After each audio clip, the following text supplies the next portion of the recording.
उत्तराखंड की राजधानी देहरादून में रहने वाली 30 साल की दिव्या रावत आज मशरूम कल्टीवेशन के क्षेत्र में एक जाना माना नाम है। मशरूम कल के नाम से मशहूर दिव्या को उत्तराखंड सरकार ने मशरूम का ब्रांड एम्बेसडर भी बनाया है। मशरूम के जरिए दिव्या आज करीब 2 करोड़ रुपए से अधिक का सालाना कारोबार कर रही हैं। दिव्या ने एमिटी यूनिवर्सिटी नोएडा से मास्टर ऑफ सोशल वर्क की पढ़ाई की और फिर प्राइवेट कंपनी में 25,000 रुपए महीने की नौकरी भी की।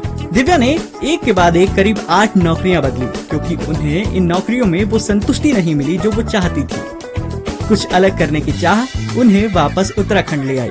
साल 2013 में जब वो उत्तराखंड लौटी तो देखा कि नौकरी की तलाश में प्रदेश के छोटे छोटे गाँव से लोग दूसरे प्रदेशों में पलायन करने को मजबूर हैं। दिव्या ने सोचा कि अगर इस पलायन को रोकना है तो इन लोगों के लिए रोजगार का इंतजाम करना होगा। इसके लिए दिव्या ने मशरूम की खेती को चुना। दिव्या ने बताया कि मशरूम की खेती को उन्होंने इसलिए चुना क्योंकि मार्केट सर्वे में उन्होंने ये पाया कि मशरूम के दाम सब्जियों से बेहतर मिलते हैं। साल 2015 में दिव्या ने मशरूम की खेती की ट्रेनिंग ली। इसके बाद 3 लाख रुपए के निवेश के साथ मशरूम का कारोबार शुरू किया। धीरे धीरे उन्हें लोगों का साथ मिलता गया तो दिव्या ने अपनी एक कंपनी बनाई और मशरूम की खेती के जरिए बड़ी तादाद में लोगों को रोजगार उपलब्ध कराया। दिव्या और उनकी कंपनी अब तक उत्तराखंड के 10 जिलों में मशरूम उत्पादन की 55 से ज्यादा यूनिट लगा चुकी हैं। दिव्या का कहना है कि कोई भी व्यक्ति 10 बाय 12 के कमरे से भी मशरूम की खेती शुरू कर सकता है। मशरूम की एक फसल की साइकिल करीब 2 महीने में होती है। इसके सेटअप और प्रोडक्शन की कॉस्ट करीब 5,000 रुपए आती है।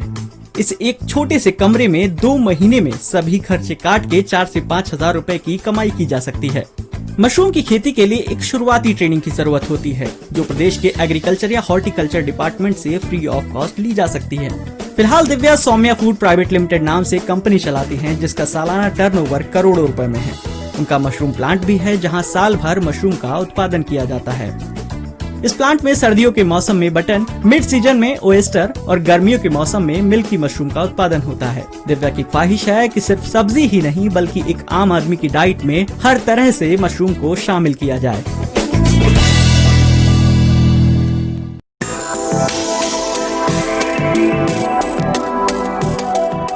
दिल्ली के बाहरी छोर छतरपुर में राधा स्वामी सत्संग व्यास के कैंपस में दुनिया का सबसे बड़ा कोविड केयर सेंटर है जिसकी कमान भारत के अर्धसैनिक बल आईटीबीपी के हाथों में है।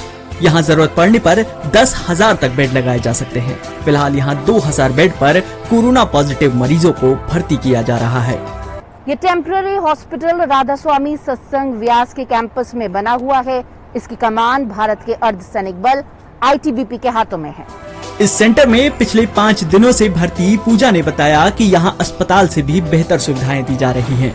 समय पर खाना मिल रहा है और समय पर मेडिकल स्टाफ हालचाल जानने आता है। मतलब मुझे लग रहा है कि मैं अच्छे एनवायरनमेंट में हूँ और सेफ हूँ और मेरे को हॉस्पिटल से ज़्यादा अच्छी फैसिलिटी यहाँ पे दी जा रही है। और सबसे अच्छा मुझे लगता है कि हमारे साथ जो टीम है ना वो बहुत अच्छे से वर्क कर रही है और हमें इम्प्रूवमेंट दे रही है और हमारे साथ अच्छा बॉन्डिंग है उनका, इसीलिए मुझे बहुत अच्छा लग रहा है। यहाँ भर्ती लोगों के चेहरे पर तनाव या चिंता नजर नहीं आती है। यहाँ हो रहे हर काम में एक अनुशासन नजर आता है। ये अनुशासन सिर्फ स्टाफ में ही नहीं मरीजों में भी है। यहाँ कोरोना पॉजिटिव मरीजों की मानसिक सेहत का सबसे ज्यादा ध्यान रखा जा रहा है। आईटीबीपी की इंस्पेक्टर सुमन यादव और Brajesh Kumar education and stress counsellor हैं। उनकी टीम का काम मरीजों का तनाव कम करना है।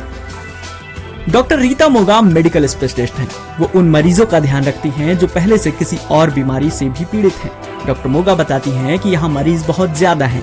कई बार उनसे बात करने में मुश्किल होती है। मरीजों के साथ कोई नहीं है।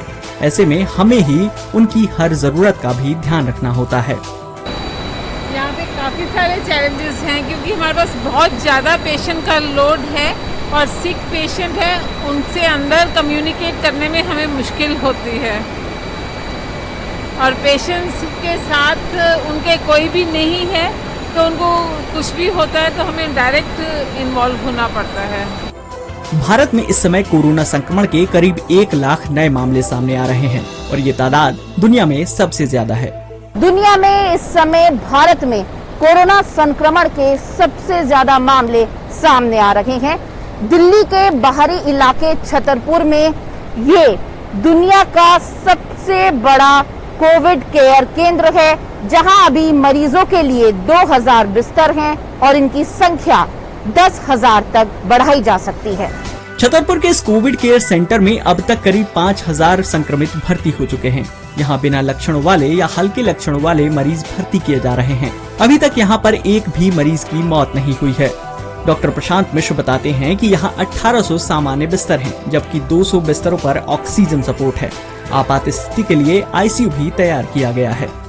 यहाँ पर टोटल 2000 बेड हमारे पास है, जिस 2000 बेड में 1800 bed normal Covid care centre के बेड हैं, जिसमें माइल्ड टू मॉडरेट केसेज हम रखते हैं। 200 बेड डेडिकेटेड ऑक्सीजनेटेड बेड हैं, जो कि टेम्परेरी हॉस्पिटल के तौर पे हमने कन्वर्ट किया है। वहाँ पर round the clock oxygen supply, उसके लिए cylinder, oxygen concentrator, BiPAP machines, multipara monitor, जिस आधुनिक जो सुविधाएं होती हैं वो सब यहाँ पे लगा हुआ है। राउंड द क्लॉक हमारे पास मेडिसिन स्पेशलिस्ट है। केंद्रीय गृह मंत्रालय ने जुलाई के पहले सप्ताह में Sardar Patel Covid care centre की शुरुआत की थी। इसमें दिल्ली सरकार, दिल्ली नगर निगम, राधा स्वामी सत्संग व्यास और कई अन्य गैर सरकारी संगठन सहयोग दे रहे हैं। इसकी कमान आईटीबीपी के हाथों में है। आईटीबीपी इस समय सरहद पर चीन से और सरहद के भीतर चीन से आए वायरस से जूझ रही है। दुनिया के सबसे बड़े कोविड सेंटर का संचालन आईटीबीपी के लिए एक अलग तरह का अनुभव है। ये अनुभव उन्हें भविष्य में भी काम आएगा।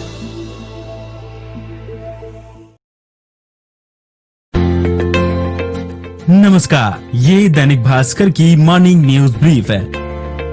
आज 20 सितंबर है, रविवार का दिन है। आज की ब्रीफ में हम आपको बताएंगे सुशांत सिंह राजपूत के केस में कैसे लापरवाही हुई। लेकिन सबसे पहले वो खबरें जिन पर आज पूरे दिन नजर रहेगी। आईपीएल में आज दिल्ली कैपिटल्स और किंग्स 11 पंजाब के बीच मुकाबला होगा। शाम 7:30 बजे से मैच शुरू होना है। हरियाणा में कृषि विधेयक के विरोध में किसान संगठनों ने आज रोड जाम करने का ऐलान किया है। अब कल के दिन से जुड़ी अहम खबरें जान लीजिए। कंगना रनौत की 4 फिल्में तेजस, धाकड़, थलाईवी और इमली कतार में हैं। ट्रेड एनालिस्ट अतुल मोहन की माने तो कंगना की हर फिल्म का एवरेज बजट 60 से 70 करोड़ रुपए पहुंच जाता है। ऐसे में कंगना पर बॉलीवुड के 250 से 300 करोड़ रुपए दांव पर लगे हैं। नेशनल इन्वेस्टिगेशन एजेंसी ने शनिवार को पश्चिम बंगाल और केरल में छापे मारकर अलकायदा के 9 आतंकियों को गिरफ्तार किया। इनमें से 6 आतंकी मुर्शिदाबाद से और 3 एर्नाकुलम से पकड़े गए। इन्हें सोशल मीडिया से पाकिस्तान स्थित अलकायदा आतंकवादियों ने कट्टरपंथी बनाया था। लद्दाख में तैनात आईटीबीपी की डॉक्टर कात्यायनी कहती हैं कि -50 डिग्री तापमान के बीच जब ये सैनिक फॉरवर्ड पोस्ट पर तैनात होते हैं तो स्नो ब्लाइंडनेस के शिकार हो जाते हैं। कई बार जब वो सैनिकों को इंजेक्शन देने के लिए दवाई बाहर निकालती हैं तो वो बर्फ बन चुकी होती है। रेड सीर की एक रिपोर्ट के मुताबिक इस साल फेस्टिव सीजन में ई कॉमर्स का ग्रॉस मर्चेंडाइज वॉल्यूम करीब 51,500 करोड़ रुपए तक पहुंच सकता है। वैष्णो देवी मंदिर से लेकर तिरुपति तक अब श्रद्धालुओं की संख्या और दान राशि में बढ़ोतरी हो रही है। वैष्णो देवी में 5000 लोग दर्शन कर सकेंगे, लेकिन बाहरी